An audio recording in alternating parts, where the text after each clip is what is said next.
ನಾವು ಯಾವಾಗಲೂ ದೋಸೆಗೆ ಮುದ್ದೆಗೆ ಎಲ್ಲ ಚಟ್ನಿ ಮಾಡ್ತಾ ಇರ್ತೀವಿ. ಈ ರೀತಿ ನಾವು ಮೂಲಂಗಿ ಚಟ್ನಿ ಮಾಡ್ಕೊಂಡು ನೋಡಿ. ಒಂಚೂರು ಸಹ ಮೂಲಂಗಿ ಸ್ಮೆಲ್ಲು ಗೊತ್ತಾಗಲ್ಲ. ನಾವು ಮೂಲಂಗಿಯಿಂದ ಚಟ್ನಿ ಮಾಡಿದ್ದೀವಿ ಅಂತ ಟೇಸ್ಟೇ ಗೊತ್ತಾಗಲ್ಲ, ಅಷ್ಟು ಚೆನ್ನಾಗಿರುತ್ತೆ. ನಾರ್ಮಲ್ ಚಟ್ನಿ ಥರನೇ ಇರುತ್ತೆ, ಮೂಲಂಗಿ ಚಟ್ನಿ ಅಂತ ಗೊತ್ತಾಗೋದೇ ಇಲ್ಲ. ಇದಕ್ಕೆ ನಾನು ಮೊದಲಿಗೆ 2 ಮೂಲಂಗಿನ ತೊಗೊಂಡು ಸಣ್ಣದಾಗಿ ಪೀಸಸ್ ಮಾಡ್ಕೊಂಡಿದ್ದೀನಿ. ಮತ್ತು ಒಂದು 4ರಿಂದ 5 ಎಸಳಷ್ಟು ಬೆಳ್ಳುಳ್ಳಿ, ಒಂದು 7ರಿಂದ 8 ಒಣಮೆಣಸಿನ್ಕಾಯಿನ ರೆಡಿ ಮಾಡಿ ಇಟ್ಕೊಂಡಿದ್ದೀನಿ. ಈಗ ಬಾಣಲಿ ಇಟ್ಕೊಂಡೋದಕ್ಕೆ 1 ಸ್ಪೂನಷ್ಟು ಎಣ್ಣೆ ಹಾಕ್ಕೊಂಡು 1 ಟೇಬಲ್ ಸ್ಪೂನ್ ಕಡಲೆಬೇಳೆ ಹಾಕೋತಾ ಇದ್ದೀನಿ. ನಾನಿಲ್ಲಿ ಯಾವುದೇ ರೀತಿ ಕಡಲೆಪಪ್ಪು, ಕಡಲೆ ಬೀಜ, ಕೊಬ್ಬರಿ ಏನು ಬಳಸ್ತಾ ಇಲ್ಲ ಮೂಲಂಗಿ ಚಟ್ನಿಗೆ. ಬರೀ ಮೂಲಂಗಿ ಹಾಕಿ ಮೂಲಂಗಿ ಚಟ್ನಿ ಮಾಡ್ಕೋತಾ ಇದ್ದೀನಿ. ಕಡಲೆಬೇಳೆನ ಒಂದು ಸ್ವಲ್ಪ ಹೊತ್ತು ಎಣ್ಣೆಯಲ್ಲಿ ಕೆಂಪಕ್ಕೆ ಹುರ್ಕೋಬೇಕು, ಗಮ್ಮನ್ನೋ ಹಾಗೆ. ಇದ್ರ ಜೊತೆಗೆ ನಾನು 1 ಸ್ಪೂನ್ ಅಷ್ಟು ಉದ್ದಿನ ಬೇಳೆ ಹಾಕೋತಾ ಇದ್ದೀನಿ ಕಡಲೆಬೇಳೆ ಜೊತೆಗೆ. ಕಡಲೆಬೇಳೆನ ಒಂದು ಅರ್ಧ ಹುರ್ಕೊಂಡಿದ್ದಾದ್ಮೇಲೆ ನಾನು ಇಲ್ಲಿ ಉದ್ದಿನಬೇಳೆನ ಹಾಕ್ಕೊಂಡು ಕಡಲೆಬೇಳೆ ಉದ್ದಿನಬೇಳೆನ ಹುರ್ಕೋತಾ ಇದ್ದೀನಿ. ಕಡಲೆಬೇಳೆ ಉದ್ದಿನಬೇಳೆ ಹಾಕಿ ನಾವು ಚಟ್ನಿ ಮಾಡ್ಕೊಳ್ಳೋದ್ರಿಂದ ಟೇಸ್ಟ್ ತುಂಬ ಚೆನ್ನಾಗಿರುತ್ತೆ.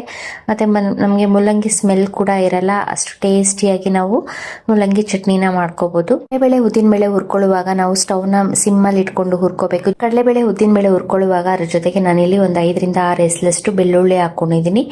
ಇದು ಆಪ್ಷನಲ್ಲು, ಬೆಳ್ಳುಳ್ಳಿ ಬೇಕಾದರೆ ಹಾಕೋಬೋದು, ಬೆಳ್ಳುಳ್ಳಿ ಬೇಡ ಅಂದರೆ ಸ್ಕಿಪ್ ಮಾಡ್ಬೋದು. ಅದ್ರ ಜೊತೆಗೆ ನಾನಿಲ್ಲಿ ಕಟ್ ಮಾಡಿ ಇಟ್ಕೊಂಡಿರೋ ಮೂಲಂಗಿ ಹಾಕೋತಾ ಇದ್ದೀನಿ. ಮೂಲಂಗಿನ ನಾವು ಒಂದು ಸ್ವಲ್ಪ ಹೊತ್ತು ಎಣ್ಣೆನಲ್ಲಿ ಫ್ರೈ ಮಾಡ್ಕೋಬೇಕು. ನಾವು ಬೇಕು ಅಂದರೆ ಕಡಲೆಬೇಳೆ ಉದ್ದಿನಬೇಳೆ ಹುರ್ಕೊಂಡಿರೋದನ್ನ ಸೈಡ್ಗೆ ಇಟ್ಕೊಂಡು ಆಮೇಲೆ ಮೂಲಂಗಿನ ಹುರ್ಕೋಬೋದು. ನಾನಿಲ್ಲಿ ಕಡಲೆಬೇಳೆ ಉದ್ದಿನಬೇಳೆ ಹುರ್ಕೋತಾನೆ ಮೂಲಂಗಿ ಹಾಕ್ಕೊಂಡು ಜೊತೆಗೇನೆ ಹುರ್ಕೋತಾ ಇದ್ದೀನಿ. ಒಂದು ಸ್ವಲ್ಪ ಹೊತ್ತು ತುಂಬ ಮೂಲಂಗಿ ಸಾಫ್ಟ್ ಆಗೋವರೆಗೂ ಏನ್ಬೇಡ, ಒಂದು ಸ್ವಲ್ಪ ಹೊತ್ತು ಎಣ್ಣೆಯಲ್ಲಿ ನಾವು ಹುರ್ಕೋಬೇಕು.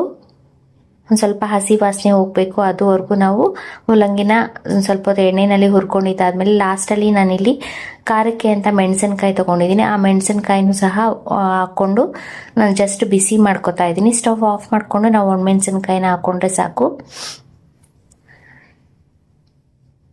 ಆಫ್ ಮಾಡಿಕೊಂಡು ಆ ಬಾಣಲಿ ಬಿಸಿಗೇನೆ ನಾವು ಮೆಣಸಿನ್ಕಾಯಿನ ಮಿಕ್ಸ್ ಮಾಡಿ ಹುರ್ಕೊಂಡು ಇದಕ್ಕೆ ಲಾಸ್ಟಲ್ಲಿ ನಾನೊಂದು ಸ್ವಲ್ಪ ಕೊತ್ತಂಬರಿ ಸೊಪ್ಪನ್ನು ಹಾಕೋತಾ ಇದ್ದೀನಿ. ಕೊತ್ತಂಬರಿ ಸೊಪ್ಪನ್ನು ಆ ಬಿಸಿಗೇನೆ ನಾವು ಮಿಕ್ಸ್ ಮಾಡಿಕೊಂಡ್ರೆ ಸಾಕು.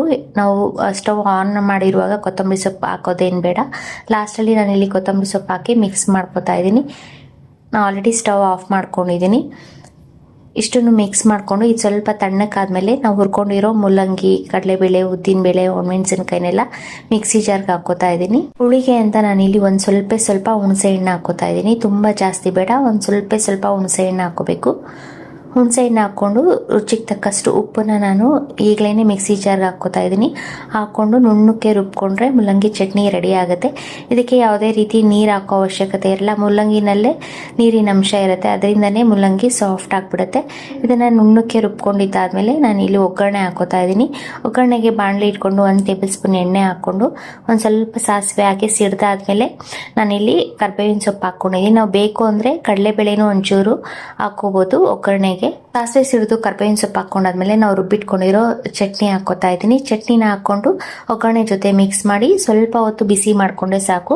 ತುಂಬ ಅದು ಕುದಿಸೋ ಅವಶ್ಯಕತೆ ಇರಲ್ಲ, ಸ್ವಲ್ಪ ಬಿಸಿ ಆದರೆ ಸಾಕು. ನಾವು ಆಲ್ರೆಡಿ ಉಪ್ಪು ಹಾಕಿರೋದ್ರಿಂದ ನೋಡಿಕೊಂಡು ಉಪ್ಪು ಬೇಕು ಅನ್ಸರೆ ಲಾಸ್ಟಲ್ಲಿ ಉಪ್ಪು ಮಿಕ್ಸ್ ಮಾಡಿಕೊಂಡ್ರೆ ಮೂಲಂಗಿ ಚಟ್ನಿ ರೆಡಿ ಆಗುತ್ತೆ. ನಾವು ಬೇಕು ಅಂದರೆ ಹಸಿ ಈರುಳ್ಳಿನ ಕಟ್ ಮಾಡಿನೂ ಸಹ ಹಾಕ್ಕೋಬೋದು. ಮೂಲಂಗಿ ಚಟ್ನಿ ನೀವು ಸಹ ಟ್ರೈ ಮಾಡಿ ನೋಡಿ. ಈ ವಿಡಿಯೋ ಇಷ್ಟ ಆದರೆ ಲೈಕ್, ಶೇರ್, ಕಮೆಂಟ್ ಮಾಡಿ, ಫಾಲೋ ಮಾಡಿ. Thank you.